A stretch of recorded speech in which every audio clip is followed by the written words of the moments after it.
Israel has marked the Jerusalem Day every year since 1967. This is when the city was reunited with Israel following a war. Now, last year, the Jerusalem Day March marked the beginning of the near two-week-long conflict with Palestine. However, this year, Israel has decided to stick to the usual route despite the recent tensions. Our correspondent Jody Cohen brings us this ground report. Listen in. The Jerusalem Day holiday is marked every year in Israel since the reunification of the city at the end of the Six-Day War. And on this day, Israelis march in the holy city.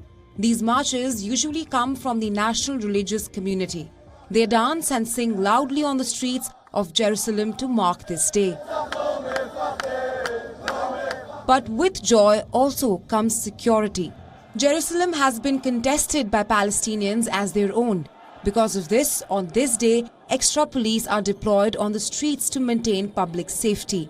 The police also blocks access to some streets to avoid the entry of Palestinians as the march proceeds.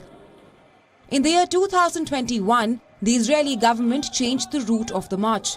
The action came after the clashes between the Israeli and Palestinian communities at Al-Aqsa Mosque, also known as the Temple Mount among the Jewish. Along with the clashes, there were also threats made by the militant group Hamas that forced Israel to avoid the route through Damascus Gate, which leads to the Muslim majority area of the old city. The rerouting, however, failed in avoiding Hamas's attack. The group fired missiles at the Jerusalem city, bringing the march to a halt. The Israeli parliament also had to be evacuated given the attack. This attack led to the start of the 11-day war between Hamas and Israel.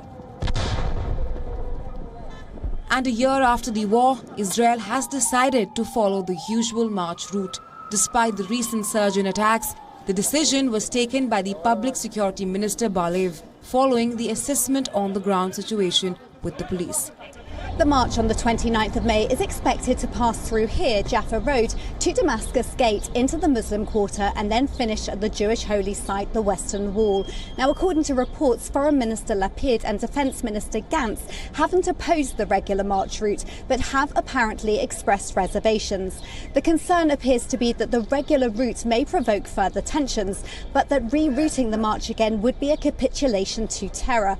It remains to be seen if final approval for the route will be given by Prime Minister Bennett. Meanwhile, this Sunday, 40,000 people are expected to march in New York in what is being billed as the largest expression of solidarity with Israel outside of its borders. This is Jody Cohen for WION World is One. WION, now available in your country. Download the app now. Get all the news on the move.